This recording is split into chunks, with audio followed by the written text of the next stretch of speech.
بسم اللہ الرحمن الرحیم اعوذ باللہ من الشیطان الرجیم بسم اللہ الرحمن الرحیم یا ایہا الذین آمنوا لا تحرموا طیبات ما احل اللہ لکم ولا تعتدوا ان اللہ لا يحب المعتدین۔ کل کے سبق میں شرک کے اعتقادی کی 4 قسموں کا بیان ہوا: شرک فی العلم، شرک فی التصرف، شرک فی الدعا اور شرک فی العبادت۔ شرک کی دوسری قسم شرک عملی اور شرک فعلی ہے۔ شرک فعلی اور شرک فعلی کی جو اصطلاح ہے عملی کی، یہ اصطلاح اگرچہ عام ہے لیکن یہاں پر اس سے مراد خاص ہے کہ ویسے فعل اور عمل کا مطلب یہ ہے کہ ہر ایسا فعل اور عمل جو اللہ تبارک و تعالیٰ کے ساتھ خاص ہے وہ غیر کے لیے کرے گا تو گویا کہ غیر اللہ کو اللہ کے ساتھ اس فعل اور عمل میں شریک ٹھہرایا، اگرچہ عقیدہ نہ ہو، صرف عمل کرتا ایسا، تو اس کو شرک فعلی اور شرک عملی کہا جاتا ہے۔ لیکن یہاں مراد ہماری اس سے خاص فعل اور خاص عمل ہے کہ وہ تحریم اور تحلیل ہے۔ معنی یہ ہے کہ کسی چیز کو حرام بنانا یہ اللہ کا کام ہے اور کسی چیز کو حلال ٹھہرا دینا یہ بھی اللہ کا کام ہے۔ حلال اور حرام بنانا یہ مخلوق کے ہاں نہیں ہے، مخلوق نہیں کر سکتی۔ اگر کوئی یہ عقیدہ رکھے کہ مخلوق بھی حرام اور حلال بناتی ہے تو یہ شرک فی التحلیل و تحریم یعنی شرک فعلی اور عملی ہوگا۔ اسی کو شرک فی التشریع بھی کہا جاتا ہے، معنی شریعت بنانا۔ شرک فی الحکم بھی کہا جاتا ہے، حکم تشریع مراد ہوگا، حکم سے حکم تکوینی مراد نہیں ہوگا۔ شرک فی التشریع معنی شریعت بنانا، قانون بنانا، یہ بھی اللہ کی کام ہے، اللہ ہی کی خاصیت ہے، اور مخلوق کے ہاں وہ نہیں ہے کہ وہ قانون اور شریعت بنائے۔ اگر اس طرح کسی کا عقیدہ ہوگا تو اس کو شرک فعلی اور عملی کہا جائے گا۔ اس کی 2 قسمیں ہیں، ایک ہے تحریم لغیر اللہ اور دوسری ہے نظر لغیر اللہ۔ تحریم لغیر اللہ کا معنی یہ ہوگا کہ وہ چیزیں جن کو اللہ تبارک و تعالیٰ نے حلال کیا ہے اور وہ قطعی طور پر حلال ہے، ان کو بندہ اپنے اوپر حرام سمجھے غیر اللہ کے خوف اور ڈر کی وجہ سے کہ اس چیز کو میں استعمال نہیں کرتا اس لیے کہ یہ مجھے نقصان دیتی ہے، اس سے میرا مال تباہ ہو جاتا ہے، میری جان تباہ ہو جاتی ہے، ہمارے گھر میں بے برکتی اور نحوست آ جاتی ہے، اگرچہ وہ چیز شریعت نے اس کو حلال کیا ہے، لیکن یہ غیر کے ڈر کی وجہ سے، کسی ولی یا فقیر یا پیر یا قبر یا مزار کی وجہ سے، یا غیر کے تقرب کی وجہ سے کہ اس سے قرب حاصل ہوتا ہے، محبت حاصل ہوتی ہے، اس وجہ سے اس کے استعمال سے بچتا ہے اور اس کو اپنے اوپر حرام کیا ہوا ہے، اس کو تحریم لغیر اللہ یعنی تحریم العباد، بندوں کی حرام کردہ چیز ہوگی اور غیر اللہ کی حرام کردہ چیز ہوگی، اللہ نے اس کو تو حلال کیا ہے، اس کو شرک فعلی کہا جائے گا۔ ہاں اگر ایک آدمی یہ ہے کہ ایک چیز اللہ نے حلال کی ہے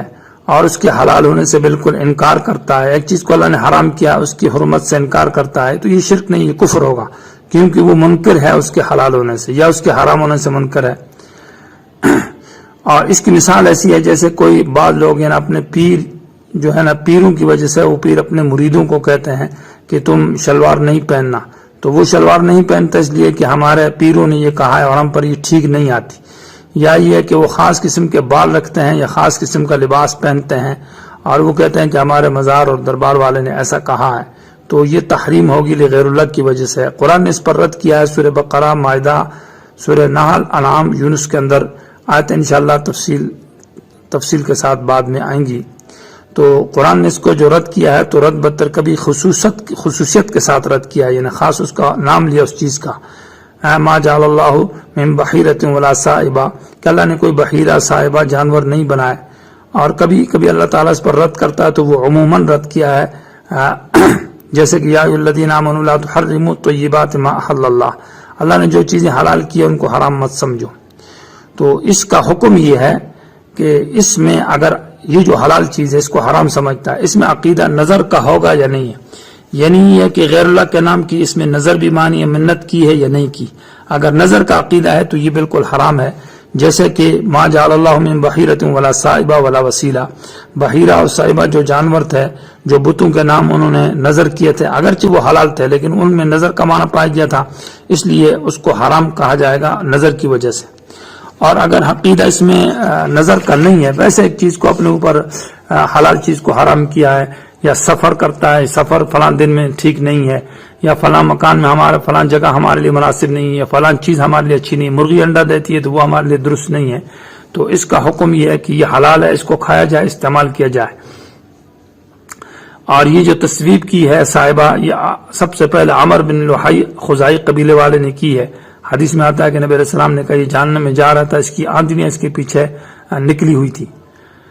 اس کے مقابلے میں تحریم اللہ ہے، اللہ کی حرام کردہ چیز ہے۔ اللہ نے جن چیزوں کو حرام کیا ہے تو وہ کئی قسم کی ہے۔ بعض چیزیں تو ایسی ہیں کہ وہ فی نفسی حلال تھی لیکن وقت کی وجہ سے یا جگہ کی وجہ سے ان کو حرام کیا، جیسے کہ حرم کا شکار ہو گیا،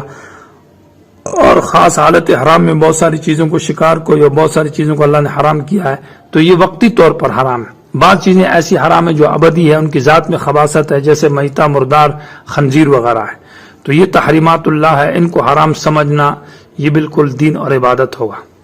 دوسری قسم شرک کی نظر لغیر اللہ ہے، غیر اللہ کے نام کی نظر و نیاز دینا۔ اس کا مطلب یہ ہوگا کہ حرام چیز کو حلال کرتے ہیں یہ لوگ، یعنی نظر لغیر اللہ، غیر اللہ کے نام پر کسی آدمی نے اپنا بکرا یا اپنا مال یا پیسہ مزار یا قبر یا ولی کے نام پر نظر کی کہ یہ میرا کام ہو گیا تو میں اس کے نام نظر کرتا ہوں یا بکرا دیتا ہوں، یہ تو اللہ نے حرام کیا ہے۔ وما اہل بہ لغیر اللہ کے اندر یہ داخل ہے، اور اس کو فسق کہا ہے، اس کو تو ایسی چیزوں کو مطلب یہ کہ وہ حلال سمجھتے ہیں، تو حرام کردہ چیزوں کو حلال سمجھتے ہیں، اس کو کہتے ہیں نظر لغیر اللہ، یعنی اس میں تحلیل الحرام ہے، حرام چیز کو حلال کرنا ہے، کیونکہ نظر لغیر اللہ یہ نظر للعباد ہے، بندوں کے نام کی نظر و نیاز ہے، اور یہ چیز ہے حرام ہے۔ بعض لوگ کہتے ہیں کہ مثال طور پر اگر کوئی ہم نے تو اللہ کے نام کی نظر و نیاز مانی ہے، اور یہ جو ویسے ہم مزار پر لے کر اس کو ذبح کرتے ہیں تو یہ حلال ہے، کیونکہ اللہ کا نام لیتے ہیں اور نظر اللہ کے لیے کیے، صرف اس کو دربار یا مزار کے اوپر لے کر شرکیہ مقام میں ذبح کرتے ہیں تو یہ حلال نہیں ہوگی۔ اس کی وجہ یہ ہے کہ حدیث میں آتا ہے کہ ایک شخص نبی علیہ الصلوۃ والسلام کے پاس آیا، اس نے کہا کہ میں اپنا اونٹ جو ہے نا وہ بوانا کے مقام پر لے جا کر ذبح کرتا ہوں، تو نبی علیہ الصلوۃ والسلام نے اس سے پوچھا کہ وہاں شرک کا میلہ ہوتا ہے یا نہیں، تو جواب میں کہا نہیں۔ کہا اس کے علاوہ کوئی عید کا یا خوشی کا میلہ ہوتا ہے یا نہیں، تو اس نے کہا نہیں۔ تو آپ صلی اللہ علیہ وسلم نے کہا ٹھیک ہے لے جائیں، تو معلوم ہوا کہ وہ ویسے ہی کوئی قصاب خانہ تھا، یعنی جہاں لوگ جانوروں کو ذبح کرتے تھے، اور ساتھ ساتھ یہ بات معلوم ہو گئی کہ جب وہاں شرک ہوتا تھا یا ایسا میلہ ہوتا تھا تو وہاں ذبح کرنا درست نہیں ہے، وہ حرام ہوتا تھا۔ اس حدیث سے یہ معلوم ہوتا ہے۔ نظر لغیر اللہ کو قرآن نے حرام بھی کہا ہے، اور ما اہل کی آیت کے اندر، اور اس کو فسق کامل بھی کہا انہ لفسق، اور اس کو عمل المشرکین کہا ہے، اس کو قول الزور کہا واجتنبوا قول الزور۔ اس باب میں احادیث بھی ہیں۔ ایک حدیث ہے مشہور، لا وفاء لنذر فی معصیت اللہ، کہ کوئی پورا کرنا نہیں اس نظر کو جو اللہ کی معصیت میں ادا کی جائے۔ اور دوسری حدیث جو ابل الابانہ کی ہے، بوانا کی ہے، کہ بوانا کے مقام پر اونٹوں کو لے جانے کے بارے میں آپ صلی اللہ علیہ وسلم نے پوچھا۔ اسی طرح حدیث ہے زید بن عمر بن نفیل کی کہ قدم الی رسول اللہ صلی اللہ علیہ وسلم سفرۃ فیہا لحم، نبی علیہ السلام کے پاس ایک دسترخوان لایا گیا اور جس میں گوشت تھا، تو آپ صلی اللہ علیہ وسلم نے خود اس کو استعمال نہیں کیا، حضرت زید بن عمر نفیل کو کہا کہ آپ اس کا استعمال کریں، تو اس سے معلوم ہوتا ہے کہ آپ صلی اللہ علیہ وسلم نے کہا کہ اس میں نظر کا معنی پایا جاتا ہے۔ اس طرح مصنف ابن ابی شیبہ خطیب کی کتاب ہے کفایہ، اس میں ایک واقعہ لکھا ہے کہ ایک زمانے میں یہاں مزار تھا، تو وہاں لوگ کوئی بھی وہاں سے گزرتا تھا، حدیث میں آتا ہے، تو وہاں اس کو کہتے تھے کہ اس مزار کا نذرانہ شکرانہ دو۔ تو ایک شخص جا رہا تو اس کے پاس کچھ نہیں تھا، اس نے کہا میرے پاس تو کچھ نہیں ہے، اس نے کہا ایک مچھر جو ہے نا وہ مار کر اس کے نام کا نظر کر دو، تو اس نے ایسا کر دیا، تو حدیث میں آتا ہے کہ وہ جہنم چلے گیا۔ ایک دوسرا شخص آیا، اس سے کہا کہ آپ اس کا نام کا نظر اور نیاز دیں، تو اس نے کہا ما کنت اقرب الی غیر اللہ، میرے پاس تو ایسی چیز نہیں ہے کہ میں غیر اللہ کے لیے نظر دوں، اور میں یہ کام کر ہی نہیں سکتا۔ تو انہوں نے اس کو اس کے مچھر نہ پکڑنے کی وجہ سے اور نذرانہ نہ دینے کی وجہ سے اس کو مجاوروں نے مار دیا۔ تو حدیث میں آتا ہے دخل الجنہ، وہ جنت میں چلے گیا۔ اسی طرح کتابوں کے اندر فتاوی شامی، فتاوی عزیزیہ، فتح القدیر وغیرہ کے اندر لکھا ہے کہ غیر اللہ کے نام کی نظر یہ شرک فعلی اور شرک عملی ہے، اس کو شرک کہا جائے گا۔ اللہ تعالیٰ عمل کی توفیق نصیب فرمائے۔